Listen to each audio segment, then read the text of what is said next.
The other day, I was on Dr. Tiasan Johnson's Facebook page, and I came across this particular topic that the Brookings Institute did when it said that now it costs $300,000 per kid in a lifetime for you to raise it. So I went and I looked, and the article was a little bit shorter on the first site, and then I came across theinsider.com, businessinsider.com, and it says the child-free life could save you $300,000 per kid.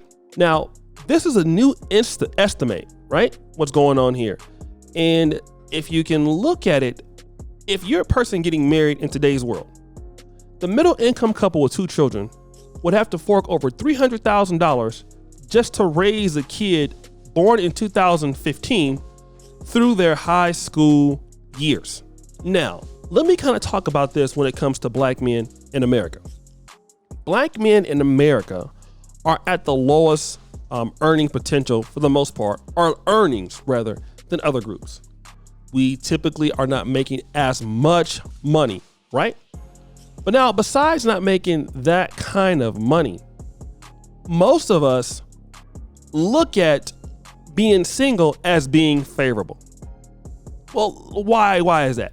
Well, number one, you don't feel like you get a lot out of marriage anymore. If it's about sex, I mean, it's probably easier for you to obtain that than to stay with one woman all of the time, because you might run into a sexless marriage. And it could be true that you get more sex with one woman, but it depends on how you feel, right? Things can change, people change, you don't know. But obviously you never have to run the course of a divorce if you never get married or have kids, right? I'm not saying that you should do that, because I want to get married and have kids, but just think about that. You never have to worry about you losing your assets, losing your pension, stuff like that. But black men face a different problem in black America that most people don't face. And that is, we are more likely to marry women who already have kids. So let's think about that as it is. We have less educational opportunities than other groups, because we coming from backgrounds where we don't have 2 parents.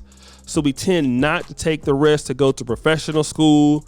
And that includes things like pharmacy, law, dentistry, MBA, just because we need to start earning and support ourselves, and we don't really have a lot of economical support, right?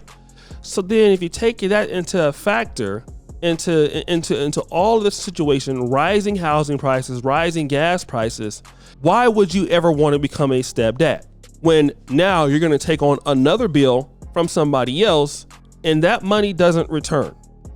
Okay. So when you look at it now, being child free, being marriage free is a good economical decision for many people. And I know what folks are going to say. That's all what the agenda wants. They want us to have less kids. And I'm not going to fight you on that. But what I'm saying is this: for the women who want to get some man to marry you, all right? The question is, are you worth, and your kid's going to be worth, $300,000 to the man that you believe that you want in America? And that's probably now at $310,000 with inflation. So not only is it going to be $310,000 that he needs to be able to have at the average level, we're not talking about housing. We're not talking about vacations. We're not talking about retirement. We're not talking about taking care of a woman. How much money does a man need to have? And the question is, for women out there who want a man to fork over this money, because we're talking about being numerate here, what does he get in return?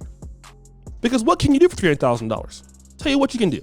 $300,000, as the housing prices are coming down now, you can buy a pretty good house in, big cities, let's say Dallas, Texas, Houston, Texas. I mean, if you want to live in Detroit, even cheaper than that, you can spend that kind of money and, get a nice house, $300,000. That money is going to go up. You can put $300,000, most index funds, that money over time, it's going to go up. But now what happens when you get in situations where you might be, as a black man, married to a woman where 70% of the time divorces are going to come, you're stuck with the bill. What do you do then? That's the question. And the problem is this, that many ladies have not made it worthwhile, in many guys' opinions, that they should go ahead and want to do this. Let's talk about, obviously, the marriage role. You love a woman, you marry a woman. Could a woman be worth that investment? Absolutely. It's very possible, right? But the question is, how likely is it? All right? If you're gonna invest that kind of money, and we know love is there, but if you're gonna invest that kind of money, what is the return on that? Is it worth the peace of mind that you're gonna get from your wife? Does she love you? Does she help you in the relationship? What about her is tangible enough where you don't mind spending that money? That's the fundamental questions that guys are gonna be asking, right? And for many men in Black America, the answer is gonna be, I don't really think so.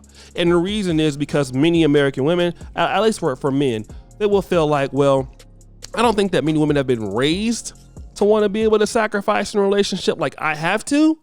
So I don't know, right? But then the next question is, well, is there a way I could have my cake and eat it too? Can I invest my money in, let's say, $300,000 in the real estate market and rent out my house over time, or in an index fund or in stocks, then do the passport bro thing, have a child outside of the country where it's less money to have the child at and education is less? Could I do that? And that's what we're dealing with here. Guys are looking at that, right? And what needs to happen is, if women want to get a man to marry them, the question is, are you worth this sort of money? It's a question that's going all across the world, not just in America. But are you worth $300,000 per child, housing, retirement? That means I might have to make over $5 million in a lifetime just to be set. Younger Americans are gonna stay single. Men in general are gonna stay single. Black men are gonna run from being stepfathers, especially, more or less so. It has nothing to do with the fact that they don't like kids. It's just that who wants to be financially ruined, possibly, okay? Who wants to deal with that? That's a situation that many men are gonna be looking at. I can't afford to live. It's easier for me to date on Tinder or to become a passport bro or to have, monthly flings or whatever, than for me to stay true to this because this is too much cash. So what happens is that women have to overcome that. Even single women are struggling in America. Single women, single moms are struggling. More or less, they're being priced out of the market in bigger cities like Boston. I talked about that last year. Even apartment complexes are looking, and people who are renting want to rent to more married couples. They see them as being more stable, financially stable. So now, what's the incentive? If you're a woman that wants a man to have kids with you, then how do you convince that man that you are worth that sort of investment? And women don't look at it like that because they just feel like, some man's gonna come and give me babies and all that and take care of me. But you're not looking at how much it costs him to do that. How much does it cost for him to do that? But guys, what do you think? It's your boy, O'Shea Duke Jackson, back at it again. Another episode of The Celebrity Junkie. Appreciate you for all that you do. Subscribe to the bell. Check out the first comment at the top. And as you know, the buffoonery remains an all-time high. I'm out.